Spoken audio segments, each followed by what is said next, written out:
some people may not realize their traits until you actually sit down and talk. What would be your advice? Everyone has to protect their peace. Everyone has to do what is best for them and put themselves in a position to do what's best for their spirit. And I think it comes down to awareness. And if someone wants to limit the contact or go no contact with someone like that, there is no problem with that. You are the one that has to look at yourself in the mirror every day. And who are you trying to make happy? You or someone else? But you said you went through a situation with a female narcissist. What was that like? How did you realize they were a narcissist? All these leaders that have dominant personalities, a lot of them, they're certainly narcissistic. They're certainly chasing something. Up until recently, there really wasn't much people having self-awareness. It wasn't a thing to start working on yourself and to start looking at your side of the street and trying to grow and trying to heal, recognizing toxic behaviors, recognizing the patterns that get passed down through the generations. Did she strangle you in front of people in the bar? In the restaurant? Yeah, it looked like playful though, right? It looked playful. Ah, I see. But she was mad. The Drazzy Show. Ladies and gentlemen, welcome to the Drazzy Show. It's your boy Drazzy, and today I have a very special guest with me. He goes by the name The Coach. But I gotta make sure I add the radical self-respect mentor, Mr. Jared Mello. How are you, sir? I'm rock and rolling, my man, living the dream. That's it, man. That's it. Now, one of the reasons why I really wanted to speak to you, I saw a clip of yours where you were talking about dysfunctional families, and what you said was like so much logic was in what you said. I was like, no, I need to talk to this guy.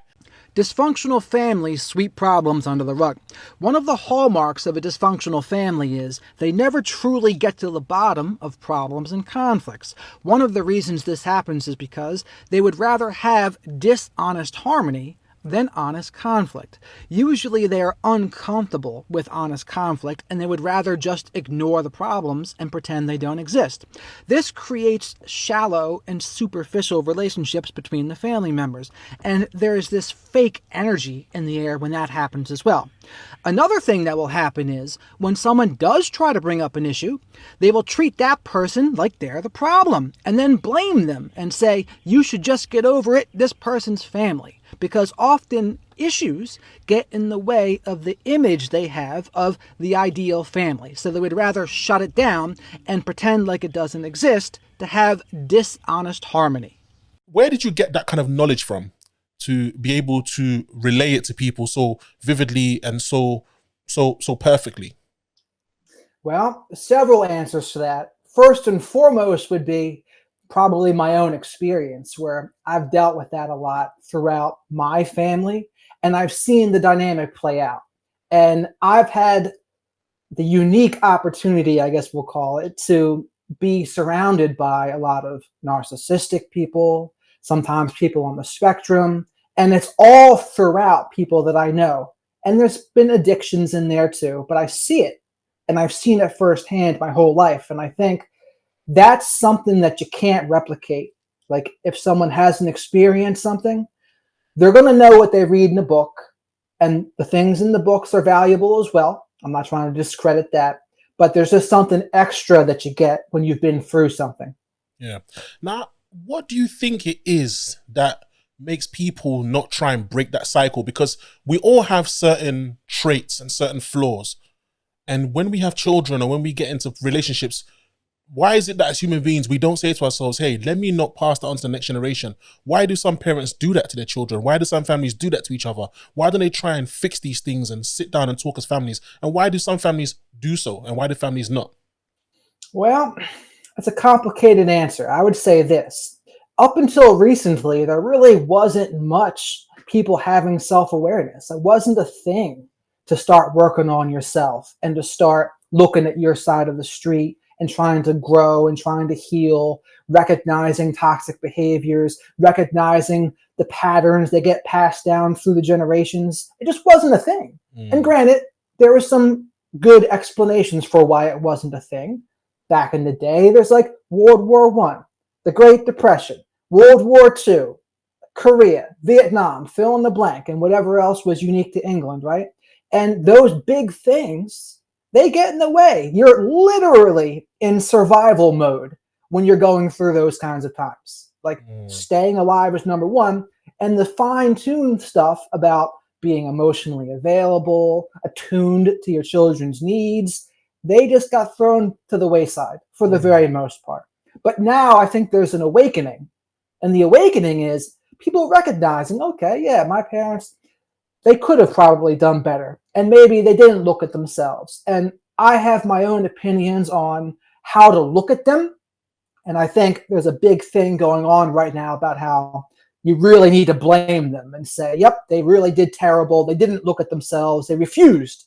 And I agree to a point, but I also don't think it's good to dwell on that aspect either. It's like, yeah, they didn't look at themselves, but my goal for everyone would be, how do we live today as the happiest and healthiest version of ourselves? How do we look at that situation in a way that helps us today? And I don't think it's that helpful to look at it as, yep, they were just terrible and they refused. It's like, and that's not to say it was your fault, anything that happened to you. Like, yeah, it was not your fault. And yeah, they didn't look at themselves. But I think focusing on that for too long, I don't think is helpful. Yeah, that's very true. I think also we live in a day and age of communication. Everyone is communicating. Social media, people are expressing things that usually they would just say at the dining table amongst their friends. Now they're sharing it for thousands and millions of people on devices. So I think that's also the way that we're also gaining that information, because unfortunately not everyone picks up a book and reads. You know, when I was young, I used to go to the library. My mum's brother used to always force me to go to the library. So I used to have a knowledge on certain things that most people wouldn't even fathom, you know. But now I've realized people younger than me have that knowledge, and I'm like, oh my God, I'm not as smart as I thought I was, because they're seeing it on TikTok. I was reading books, they're seeing it on TikTok, and they're taking that information instantly. I had to read a whole book to get that information. So I think that's also part of it as well. And I think that also helps people like you, because you said you're a mentor and also you're a what's the term that you used again? You're a Radical self-respect coach. What exactly is that, and what is exactly that you do? So basically what I do, I can tell you how I came about. How did I come into this radical self-respect concept? When I had dated a female covert narcissist, when it was over, and this is part of my mindset today, and it applies to what I talked about before, but I asked myself, what could I have done differently for this to not happen? What could I have done? And the answer I came up with was practice radical self-respect. And just like with the dysfunctional family stuff, I asked myself with that, okay, what was the benefit of that? What's the opportunity that provided me? What did I learn from this situation? And for me, it's helped me on this social media platform. It's given me the experience to share my knowledge and experience with others. And for that, I'm grateful. And I think people confuse that with, he's blaming a victim when he says that, if he tells them to look for the benefit, or he's dismissing other people's experiences. It's like, that's not quite what it is. It's really just, I'm finding the thing to learn and the opportunity in what happened. There is something to learn and an opportunity in everything, if we choose to look at it. Yeah. It's like Dumbledore in Harry Potter. You can find light even in the darkest of places if one only remembers to turn on the light. That kind of thing. Yeah, no, I agree. I think once you're someone who has self-awareness, some of the things that usually you wouldn't think are there, they're always there. They're always there. But you said you went through a situation with a female narcissist. What was that like? How did you realize they were a narcissist? I didn't realize until it was almost over, but looking back, I was super naive. And if I were to talk to myself, that person I was then, I would say, you know what, Jared, you got caught up. Like it wasn't what you thought it was. That's number one. But basically, I thought I was head over heels in love. I thought I was going to marry this person. But it was really kind of me letting myself be deluded, because that wasn't really there. Like, yeah, she love bombed, and it seemed that way because most women don't act that way towards men with that extra stuff. And it's because I liked her, and because I wasn't happy on my own, I was susceptible to her influence in my life. And I let her like sweep me away, as I like to call it. And so with her, she was wild, right? Like I don't talk about it as much anymore, but you know, she was a sugar baby that I didn't know was a sugar baby at the time. Okay. And she dropped that one on me later. And on one hand, it's like, well, maybe I should be considering myself lucky I wasn't paying like everyone else was, but it still wasn't a fun thing. You know, you have to find that out. And you realize it was just lies. And like she was really attractive, really image oriented, from Brazil. And it's just like a dynamic that goes on where you can't put your finger on them, but they're really slick, manipulative, sly, and they just do what they want, right? They go out and hang out with all sorts of guys because they can. Yeah. What do you think it is about us men where we see a beautiful woman and we automatically put them on a pedestal regardless of what their personality is like? Because I've been there before. When I was younger, my mum used to always say to me, every time I brought a girl home, my mum would always say to me, you always go for the pretty ones. You always go for the pretty ones. And it's true, I'm not going to lie. But I was also deluded because at least 40 out of 60% of them were useless women. Absolutely disrespectful, rude, just useless. But there's certain things I tolerated. I look back now and I'm like, how the hell did you tolerate that? What was wrong with you? Do you know what I mean? Like, I don't even recognize that young man anymore. What do you think it is about us? Like, why do we, like, look, we've been on this planet for billions of years. Why have we still not cracked the code? Why are we still making that same mistake? Well, I think I have a little bit because that hasn't happened to me for a while now. But like what used to happen is I would be blinded by the beauty. And I'd be caught up in like a Disney fantasy of, oh, I just want this happily ever after, or like a romantic comedy thing. And part of it was, like I said, I wasn't happy on my own.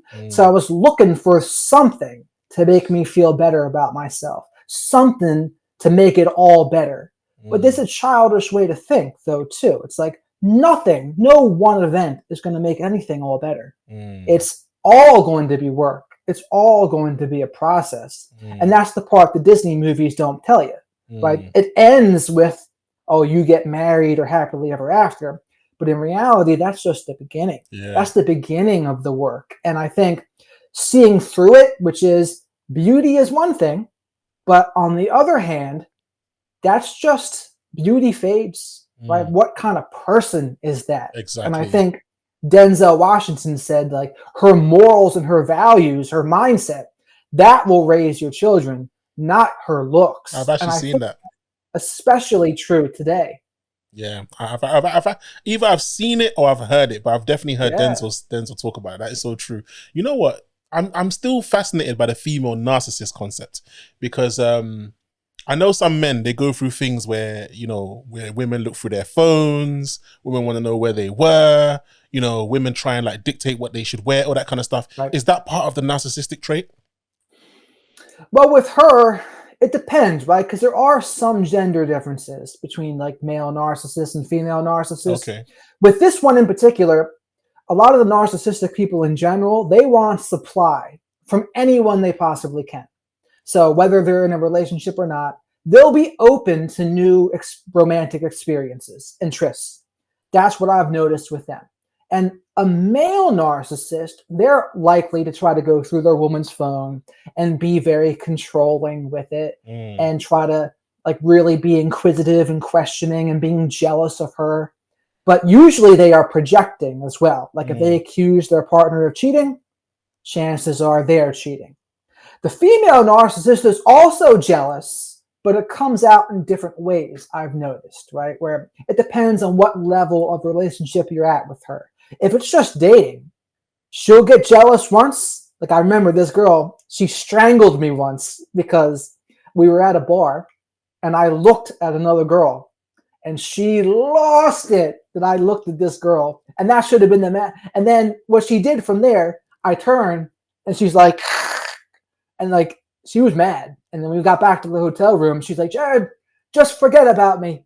We don't. And it's like, she was like playing like the victim woes me thing where I didn't even talk to her.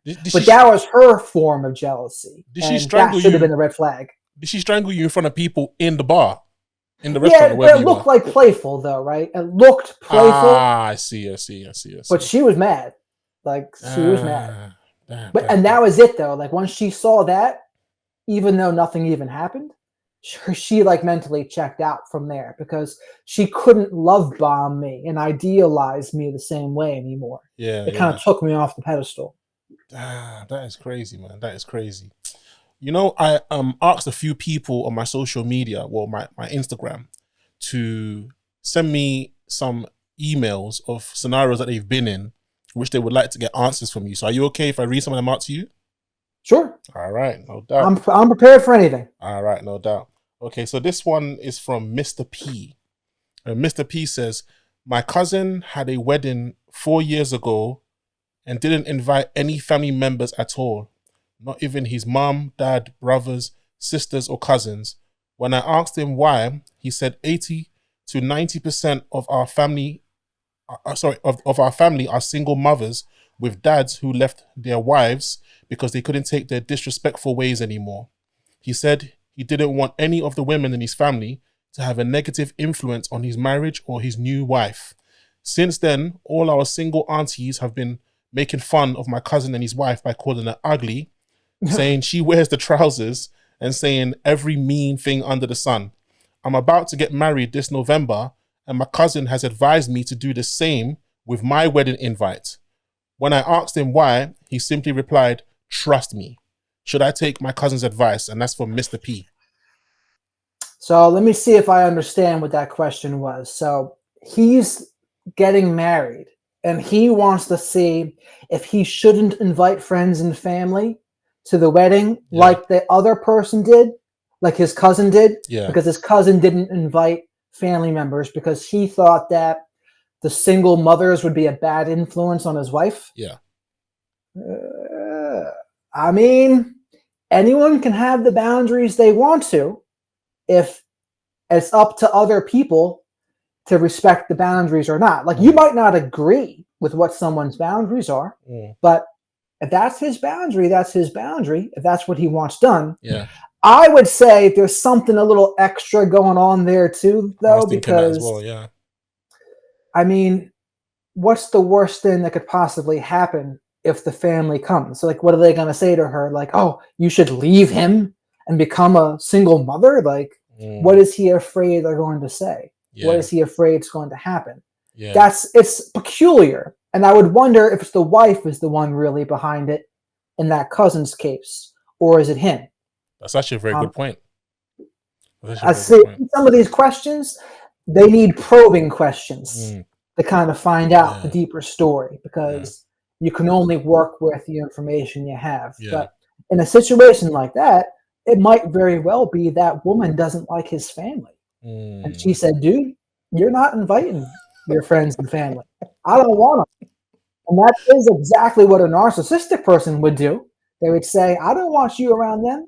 And they might feel fit about it. They might guilt and shame you about it, but it's their way to isolate and control. Now, that's not always what it is. Like sometimes family members might just be a bad influence.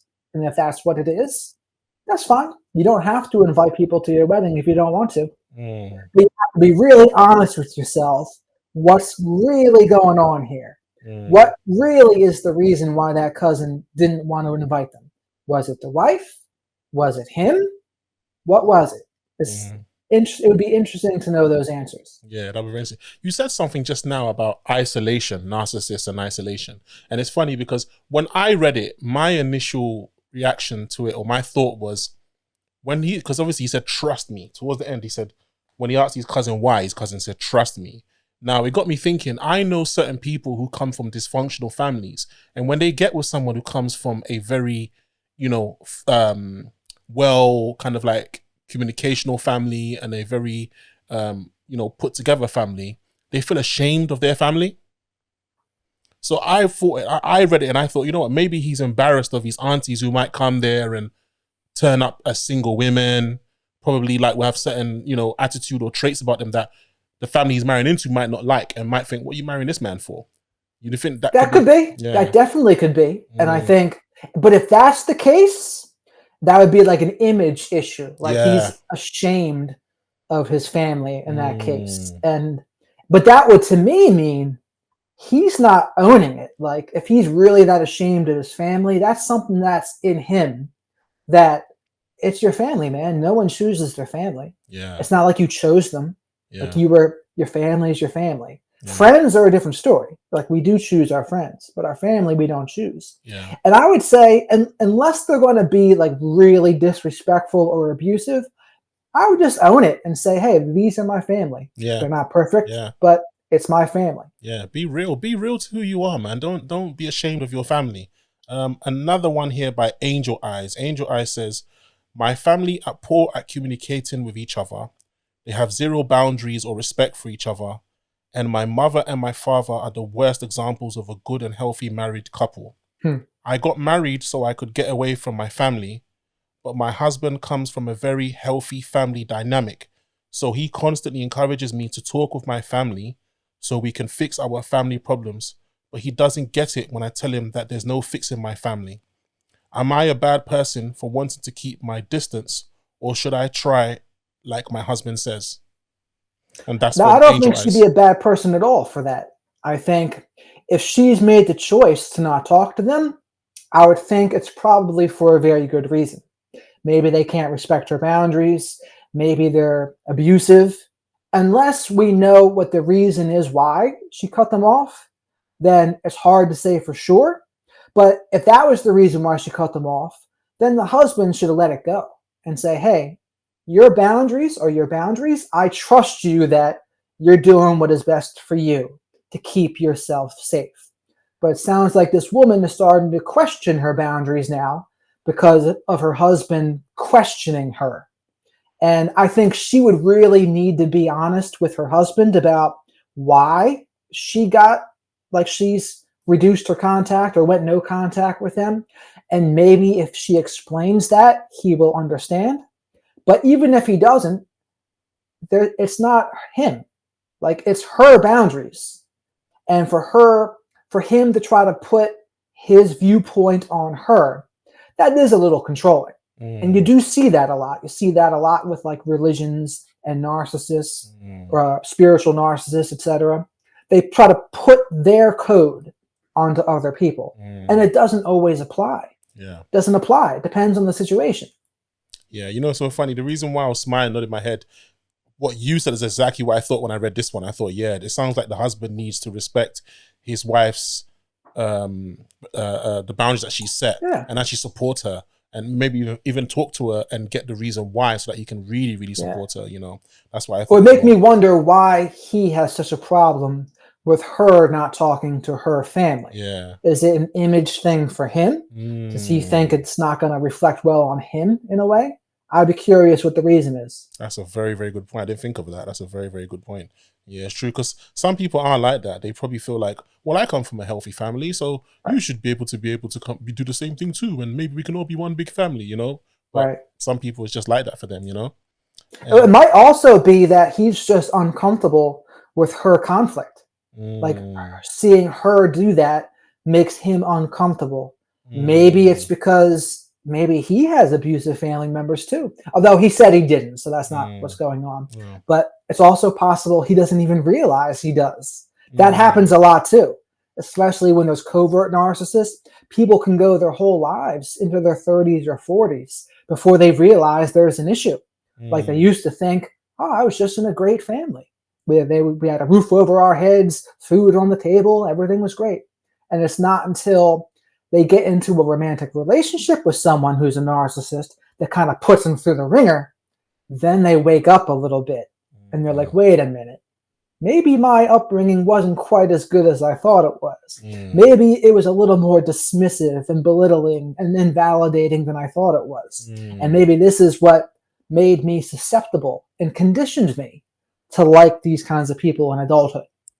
That's actually very interesting. Now, I've got this one here from Lucy. Lucy says, my extremely unbearable mother is someone I just can't get along with. She's judgmental and very rude. My husband and I have been renting for 6 years, and we decided to buy our own home. My amazing father gave us some money as a gift to help with the mortgage deposit. Unfortunately, my father passed away before the house was officially put in our names. It has been a year now, and my mother keeps pressuring my husband to pay back the money that was given to us as a gift by my late father. Am I wrong if I tell her to stop what she's doing? I wouldn't say she's wrong or he's wrong. Is I would need to know also if it's in writing, like if that gift is in writing Good point. and it's like legit. But a gift by that father that's passed away, that's a gift. I mean, unless there's some sort of contract that's stating, oh, no, this is not a gift, you need to pay this back, the mother has no say, unless she can try to guilt and shame them to pay it. But if that's something the father did, like, that's good. And that mother, it sounds like she's being pretty controlling and trying to, maybe she's having money issues or something, so she's really pushing them to give it back. That's probably what it is. That's a good point. You know, on that note, I wanted to ask you about narcissistic mothers. You know, earlier on in the conversation, I said to you, why don't we try and look at our flaws and our mistakes from the families we came from, so when we create our own families, we could try our best to change them. What is it about narcissistic mothers that they like controlling their siblings, their offspring so much? Why are they controlling them? Yeah. So basically, narcissistic parents in general, they see their children as extensions of themselves, and they think their kids are there to meet their needs, not the other way around. And often they have the roles in the family where there will be like a golden child, maybe a black sheep, a scapegoat, a lost child, an invisible child. But they really struggle with control and image. And a big thing I say about all narcissists, everything they do can be explained by these things: wanting power, control, narcissistic supply, image, and avoiding accountability. When you put things through that lens, their behavior makes sense. And until you put it through that lens, you might not understand. But every narcissist has their thing. I'm not sure if you saw that Cat Williams and Shannon Sharp interview that blew up. Love that interview. Love it. Yeah, so Club Shay Shay, right? Shout out to them. But Cat Williams said a lot of things cool in there. But one thing he said was, when you find out someone's fuel source, what's driving them, and then you cut it, then you're good. So with the narcissists, every narcissist will have a different fuel source. For some men, it's maybe sex. For some women, it's maybe male attention or their looks or money.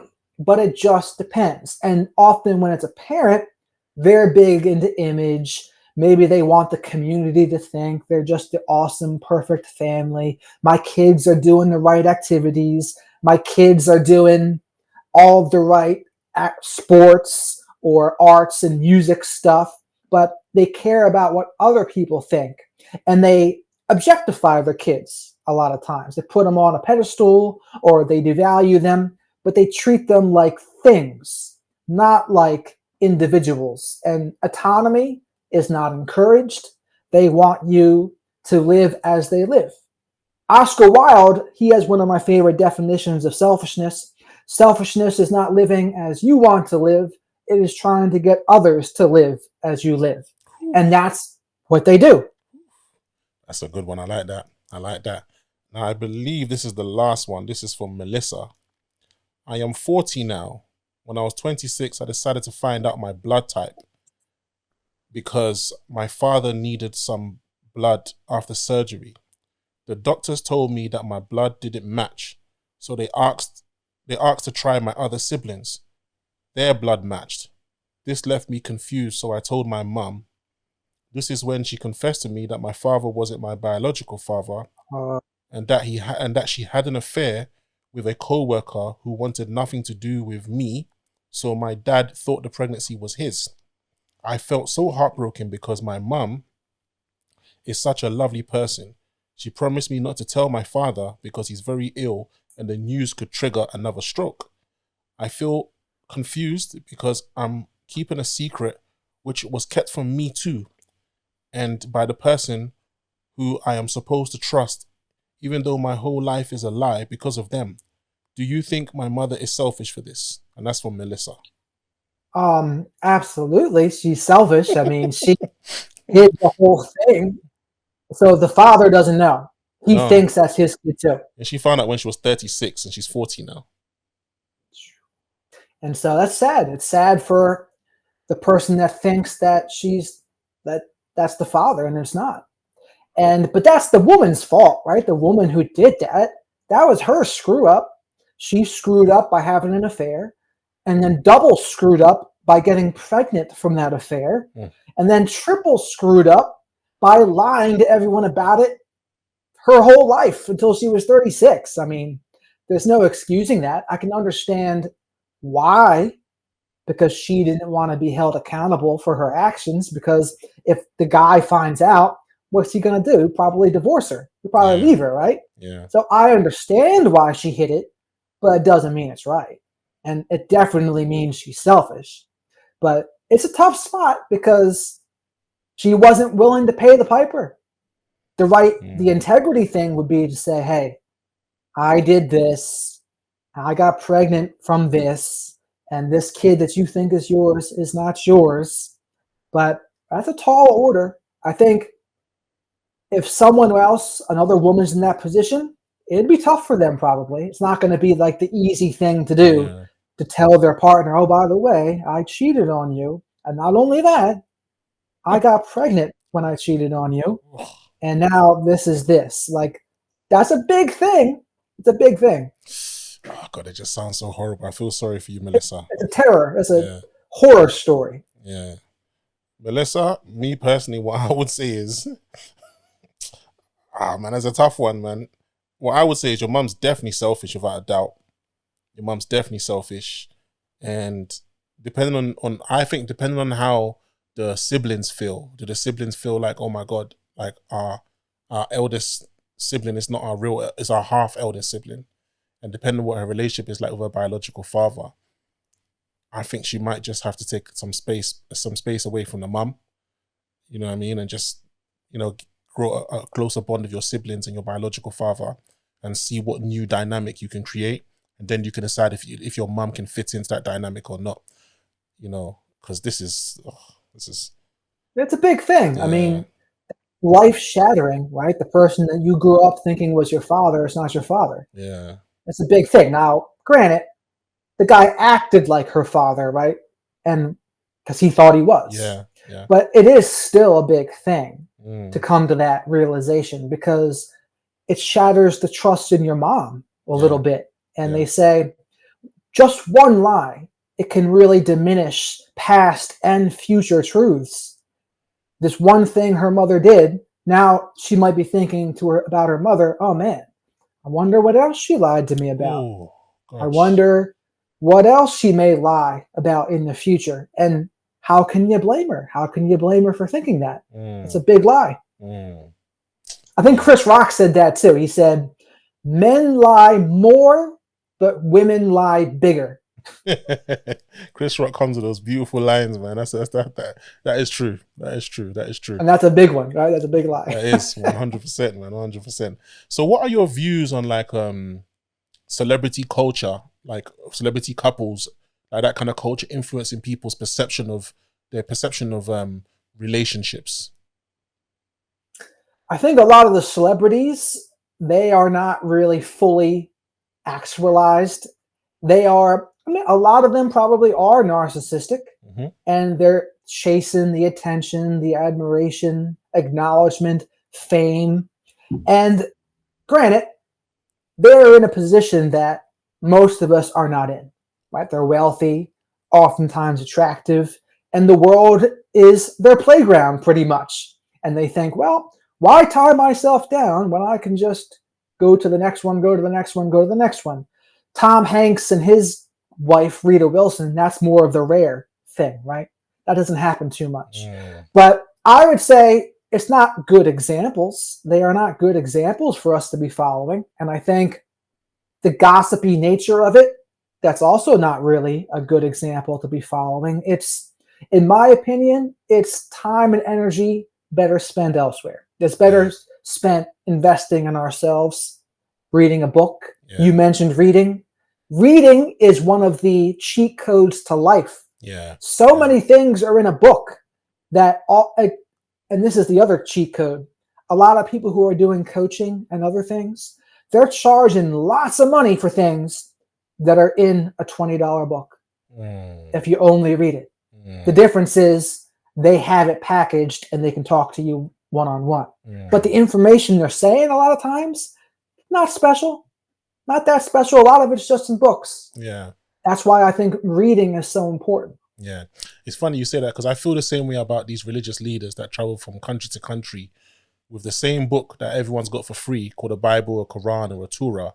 The information is there, but they make so much money, especially I find it more in Christianity. They have these mega churches with helicopter pads on top of it. Like, do you know what I mean? Police convoy to come in and out of it to tell you something that is right there in the book that you could read for yourself, because people just don't like reading. Right. It's insane. Prosperity gospel now, I think, is what they call that. Joel Osteen. Oh my god. He's big in America. I don't know if you know him. No, the one he's got one of these. Sorry. You have heard of him? No. The one I've heard of is Creflo Dollar. Dollar. I've heard of him, and I heard he one day told his congregation, all of you need to give me $1,000 each so I can buy a new helicopter. How clever. Exactly. How clever, right? Exactly. It's like they're like the cult leaders too. The cult, like the male cult leaders, it always somehow like comes out that, oh, all of you ladies have to sleep with me. Oh, what do you know? Yeah. Who would have thought? But all these leaders that have dominant personalities, a lot of them, they're certainly narcissistic. They're certainly chasing something, some image, have a big ego, and they want that attention, admiration, and fame. And they can say whatever they want, but their actions are saying what they really think and believe loud and clear. Yeah, it's true. Because I interviewed a gentleman last year who was part of a cult called the Yahwehs. And the leader of the cult was Yahweh ben Yahweh, and he believed he was the second coming of Christ. And the reason why the guy I interviewed left the cult is because Yahweh ben Yahweh was sleeping with his wife. Of course. Funny how it works like that, right? But that's the thing. There's a lot of people who are like that, though. And the thing is, and I think this is what tricks people up, almost no one will say to you, yep, I'm the narcissistic leader. I'm the person that's a cult leader that's going to lead you astray, sleep with your wives, or swindle you. People don't say it. It's not like there's a label on their head. Watch out for me. I'm the one you have to watch out for. They don't say that. Instead, they say things in flowery language, and they talk up a good game, and they often do an us versus them thing. And if you pay attention to their words, it's slippery. It's one of the words I like to use to describe narcissist behavior. Very slippery, because little slippery twists and distortions and constantly flipping the script back on you. The religious and spiritual narcissists, they are experts at that. And even me, I consider myself pretty well versed in this stuff. It's tough.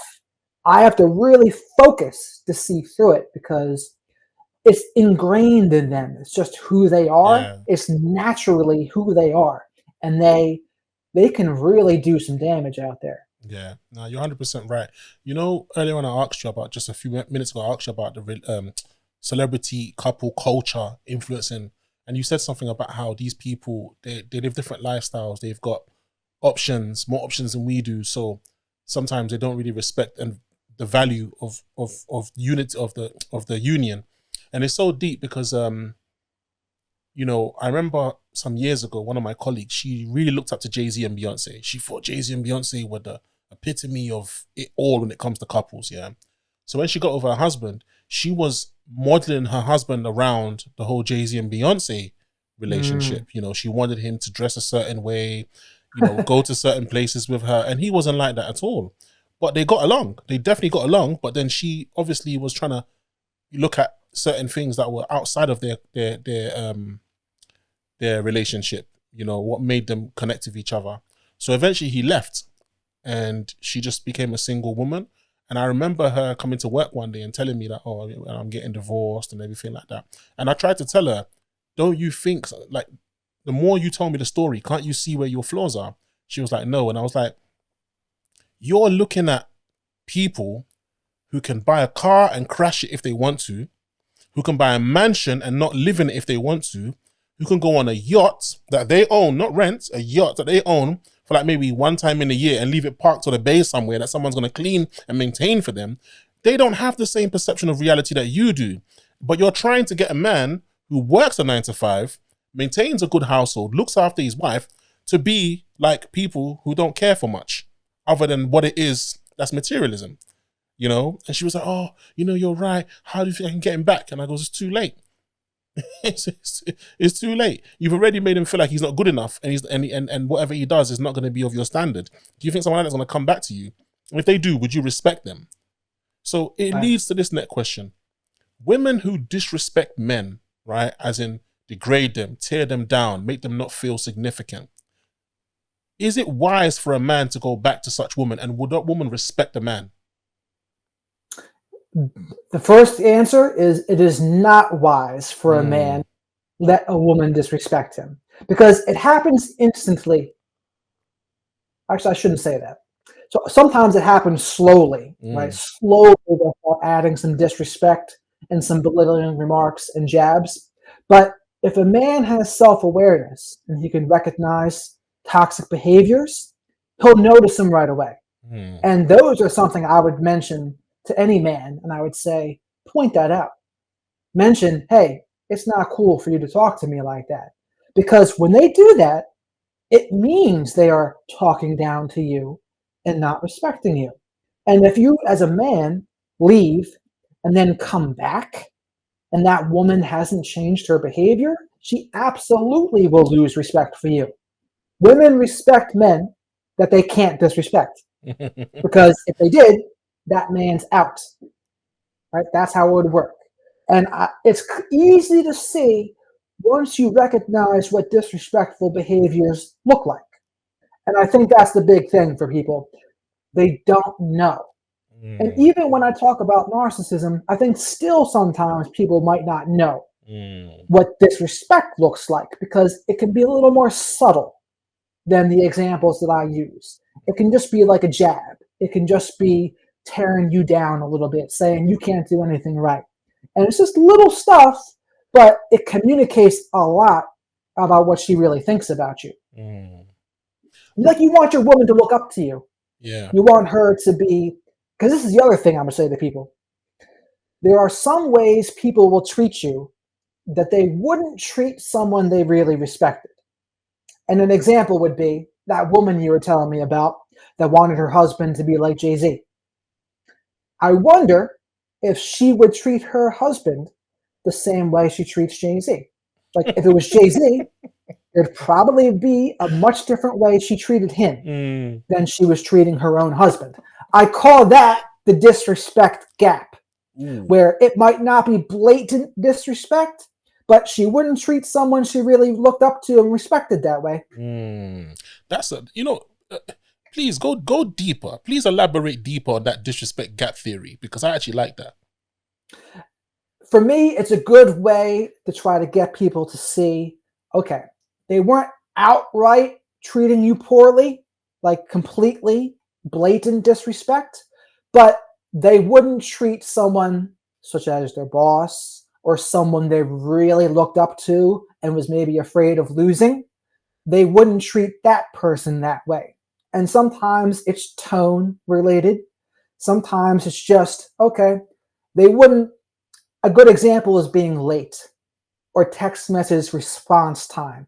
Oh, if this, picture a man that has like the world. If that woman was going to meet Jay-Z, do you think she'd be late to meet him? Hell no. Do you think she would leave Jay-Z on red? Nope. Probably not. But would she leave you on red for hours at a time to days and then respond? Yeah. That's what I would consider the disrespect gap. Right? She wouldn't treat him that way, but she's treating you that way. Nah, that's a problem. And you got to remember, women will swim across the ocean for men they really want. Very true. And anything else they say is a bunch of BS. Their actions speak so loudly, I can't hear what they say, as Ralph Waldo Emerson would say. But they do. Like, when they really want something, their actions show it. And I get a unique perspective of this now because of what I talk about. When I talk about narcissists, I see it from the man's perspective too, a little bit. And I think of it as, wow, there's guys I know who are not successful at all with women. They're not getting any dates. They're not getting nothing.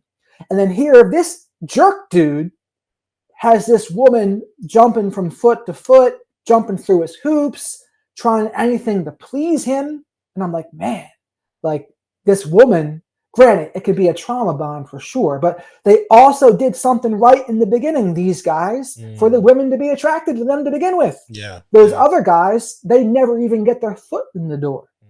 And I think that's something that women wouldn't think about because that's not a female issue. Like that's like a dating for men issue.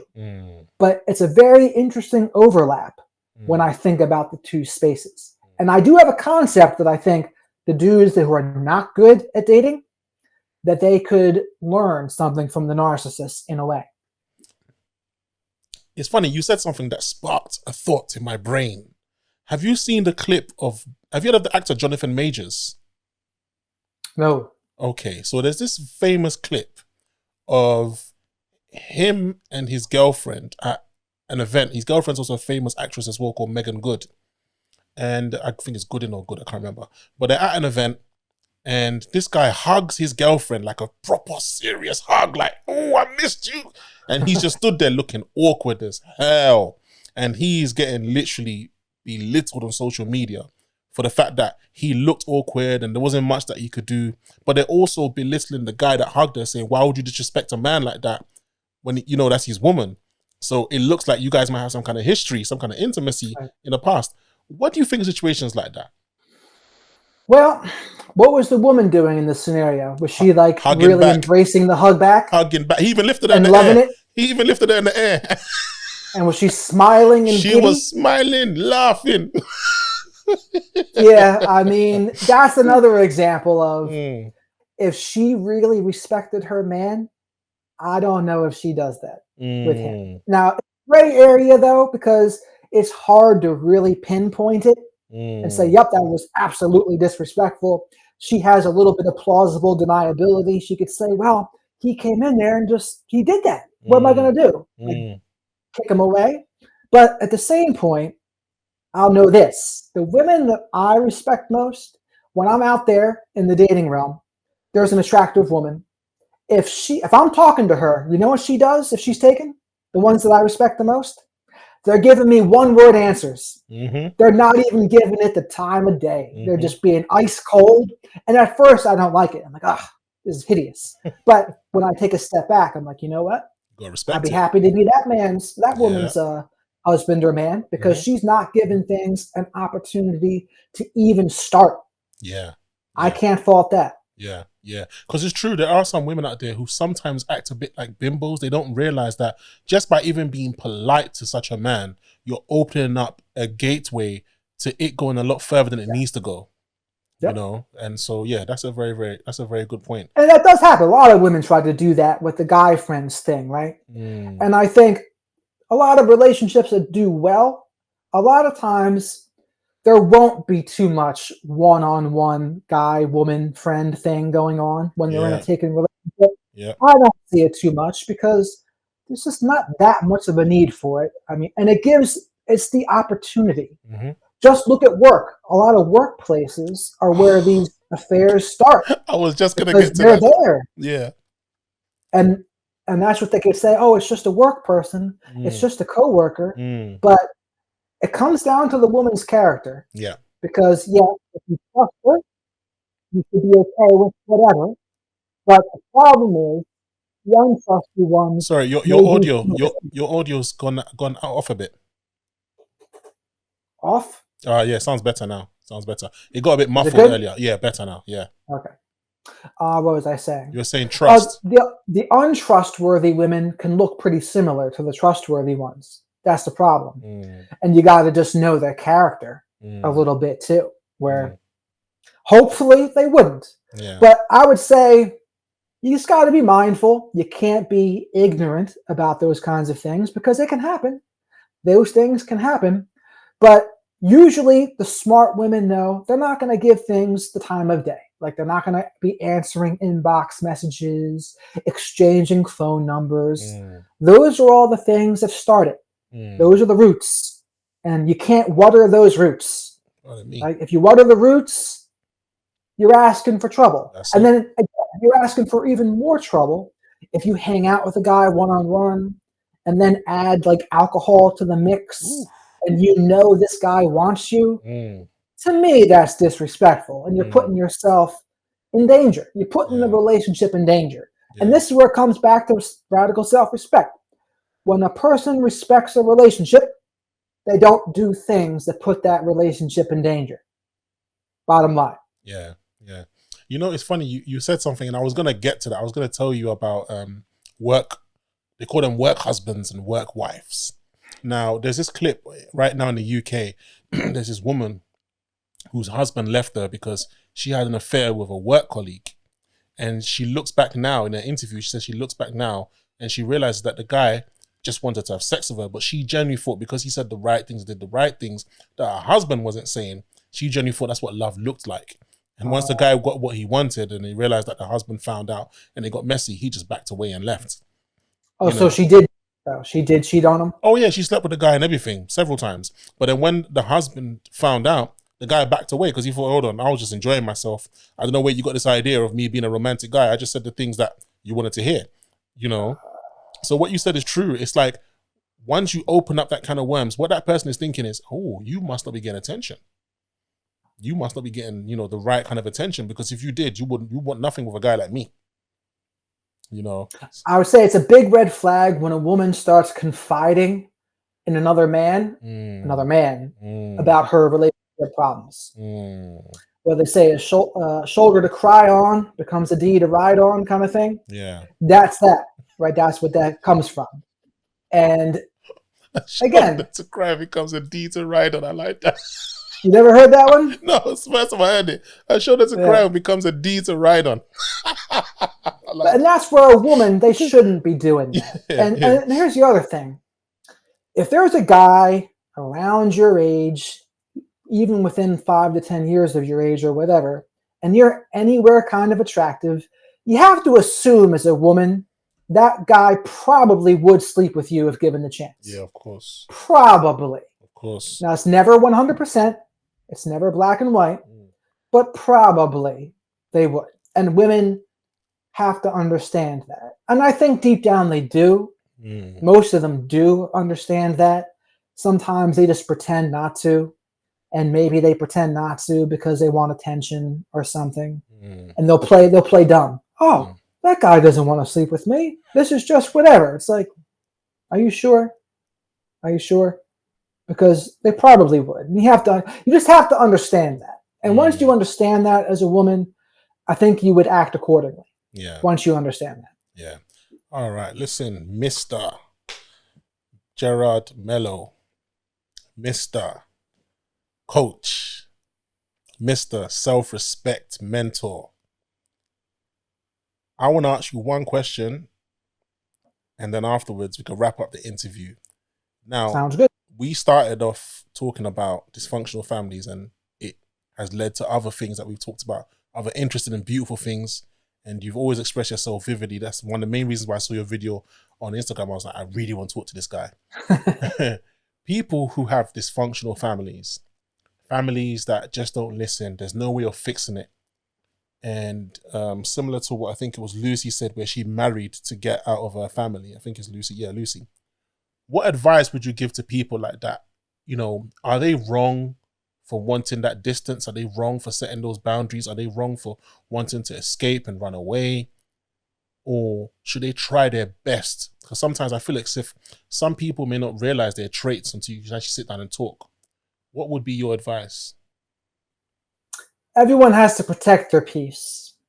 Everyone has to do what is best for them and put themselves in a position to do what's best for their spirit. And I think it comes down to awareness. And if someone wants to limit the contact or go no contact with someone like that, there is no problem with that. You are the one that has to look at yourself in the mirror every day. And who are you trying to make happy? You or someone else? Are you trying to jump through someone else's hoops? or are you trying to do what's best for you? And again, not every situation will be no contact worthy, but if you feel it is, you do what's best for you at the time. And I would think that most people don't jump straight to no contact. Most people probably try to make it work. And they probably bang their heads up against the wall and fail and fail and fail. And then finally they say, okay, maybe I shouldn't. But if it's not no contact, you can limit the contact and not justify, argue, defend, and explain to them. Jade, maybe go gray rock and don't jump through their hoops. All of those are acceptable answers, but you have to put it through your lens. And you would have to think, if you're feeling guilty or you think you shouldn't do something, you have to get to the bottom of why do you think that is? Where are you getting that thought from? Are you afraid to make your family upset? Are you being a people pleaser? Is there an image you are trying to uphold that you don't want to make it so that that image is going in the wrong direction? You got to be honest. It takes a lot of self-honesty, and not every situation is going to be exactly the same. Of course, there could be many different variables, and doing the best thing for somebody can look in many different ways depending on the situation. Yeah, very true. Very true. Now, before we wrap up the interview, where can people find you? What's your website? What's your social media? On YouTube, I am the Wizard of Radical Self-Respect. Facebook, Jared Mello. Instagram, the_wizard_radical_self_respect. And Revenge of the Black Sheep on TikTok, www.radicalselfrespect.com is the website. But those are all the ways you can find me. I don't really do too much on Twitter or X or whatever it's called now. But those other four things, I'm very active on there. Okay. Thank you very much, Mr. Jared Mello. Thank you very much. The Radical Self-Respect Coach, Wizard. It's been a pleasure speaking with you. And I hope you have a lovely day. And thank you so much for coming to the Drazzy Show. And I've learned a lot. And I hope you guys have learned a lot as well. And I hope that you go check out Mr. Jared's socials. And hopefully you can get some mentoring and see how he can help you. And maybe you could just learn by watching these videos. But it's been a pleasure. Thank you so much for your time. You're very welcome. Thank you very much for the invitation. Thank you. Thank you. I appreciate it. Thank you, sir. All right, my man. All you have a good one. Same to you. Thank you. Guys, I hope it's been an interesting episode for you. Please like, comment, share, subscribe. Share this to all your friends and family. Rip it if you want to and put it on your social media. I don't mind. Put it on your YouTube pages. I don't mind. Just get the information out there. Get the knowledge out there. That's what we try and do here at the Drazzy Show. My main aim is to create thought-provoking content. So I hope that you've been getting that from my content. Watch all my other videos as well. Go through my YouTube page, watch all my other videos. Join me on Instagram, The Drazzy Show, at The Drazzy Show. And yeah, have a lovely day. God bless. I was drinking tea today, man. There's this new tea I started drinking. Rooibos tea. Rooibos is a South African tea. I absolutely love it, man. So much I had to bring some here with me. Usually I don't drink tea on the set, but I had to, man. It's just too nice. Try Rooibos tea. Peace. The Drazzy Show.